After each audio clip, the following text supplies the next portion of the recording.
Welcome to the channel, everybody. If you're new to the channel, thanks for stopping by. I really appreciate it. What I have for you today is I have classical encounters from the BC, Canada area. Both of these encounters happened in the 1800s. The first location is from a Native American reservation, and a Native American lady recounts stories that she has heard as a youngster growing up. The second location in the same area is going to be an account from where they captured a juvenile Sasquatch. Yes, you heard me correctly. Captured a juvenile Sasquatch. So I'm going to give that to you. I'm going to show you the locations and then we will get into it. Let's do it. So for our first location, we are going to be going to Laidlaw, British Columbia. Now Laidlaw, as you see, is right next to the Fraser River. And you guys can see the terrain that is here. And also, Sasquatch Provincial Park right there. Laidlaw. So this is the area where these first encounters are going to be occurring. There aren't very many general specific locations, so I'm just going to show you the general area and show you the local images like I always do. Let's go ahead and get to that second location. The next encounter is right up the Fraser River. Now Yale, BC is an area they're going to be talking about in this account, but the account actually happens a little bit further north. So let me go ahead and take you up there. It's at a place called Hell's Gate. Now there are a few tunnels, railroad tunnels in this area, and I cannot pinpoint the exact one, but I will show you the ones in this area that fit with the description.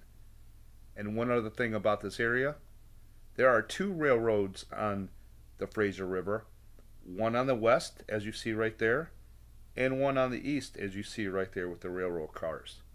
The older railroad is the one on the west over here. So this is the side of the river we are going to be paying more attention to. Let's get to it.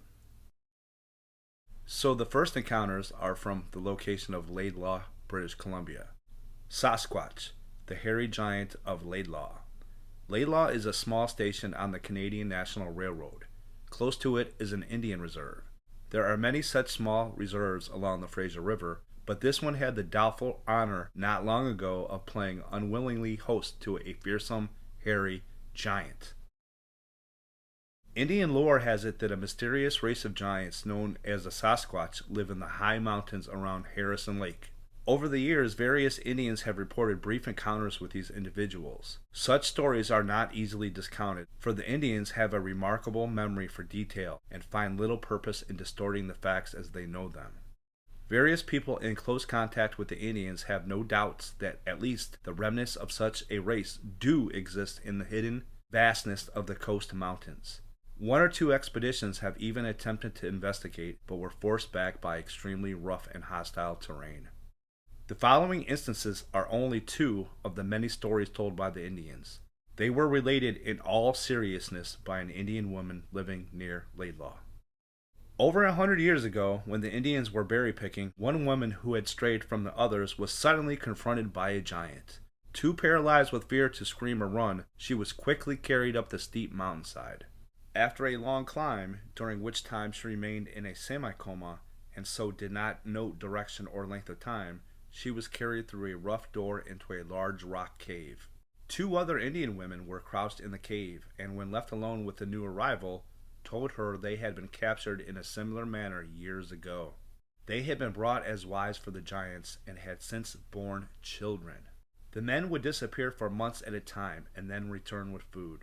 For the new woman, they brought flour and smoked fish that they knew she was accustomed to eating. Although the woman had been captive for over a year and had borne a child, she was determined to escape.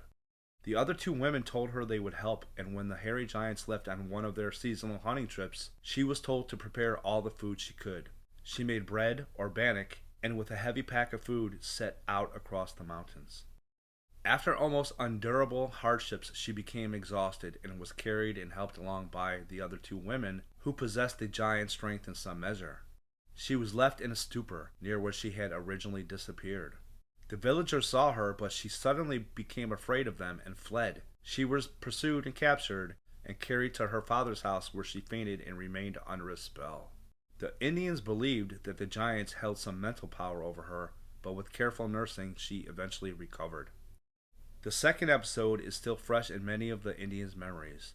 Several years ago, in the vicinity of Laidlaw, a hairy giant entered a house and caused a woman and her 2 children to flee in terror. Later, footprints approximately 20 inches long were found clearly imprinted in the mud along the route the woman had taken. Although she was not captured, she has since refused to live in the house. Hair caught in the door jamb was a reported reddish in color.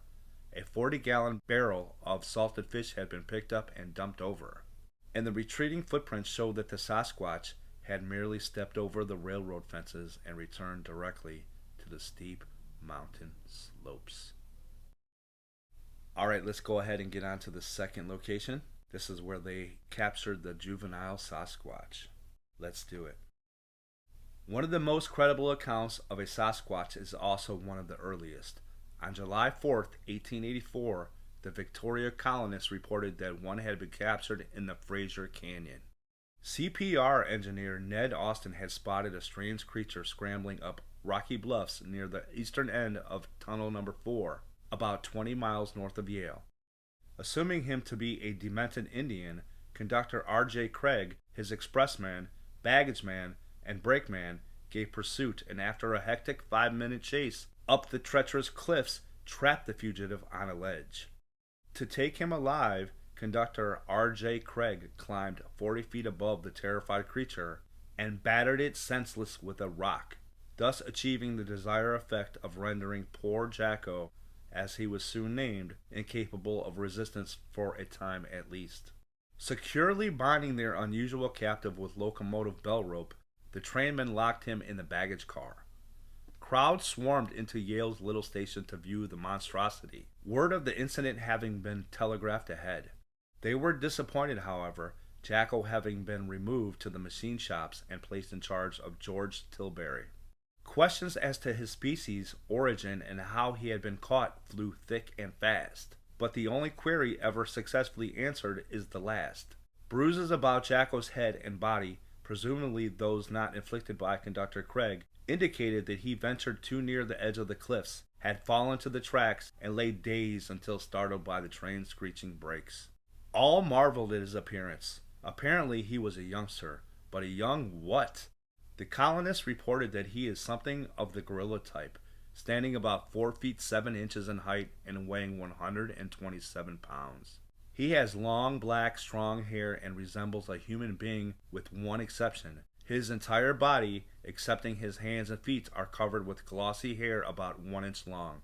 His forearm is much longer than a man's forearm, and he possesses extraordinary strength. This he demonstrated by taking a stick and twisting it apart with superhuman force.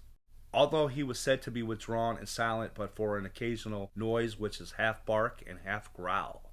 His favorite dish was berries, and he drank fresh milk with relish.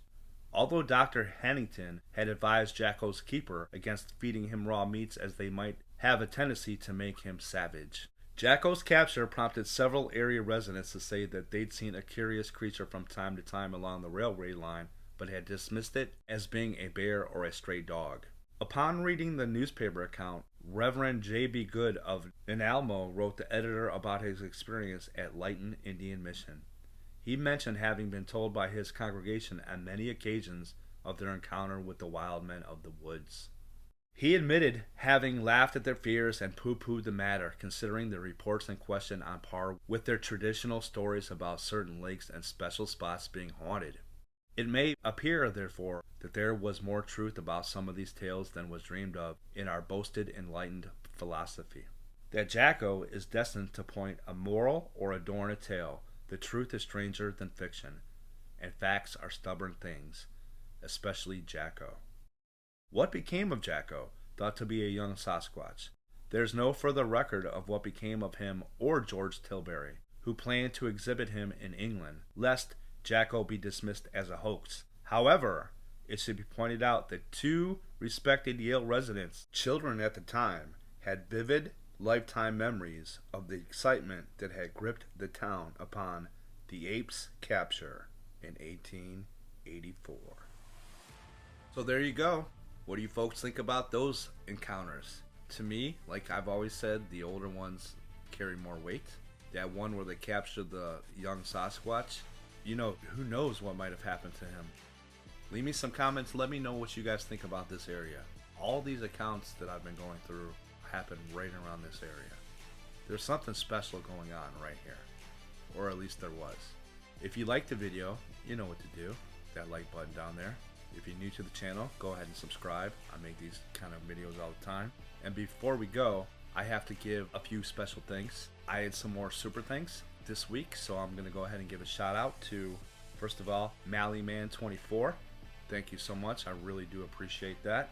The second one is Maxwell Madison. Thank you so much, Maxwell. I really do appreciate it. And the third one is Tim Weaver. Thanks a lot, Tim. Really do appreciate it. All right, that's where we're going to leave this video. If you guys have your own encounter you'd like me to make a video of, make sure you send it to willstarbigfoot@aol.com. Always remember, guys, where there is a Willstar, there is definitely a way. And we will talk to you later. Willstar out.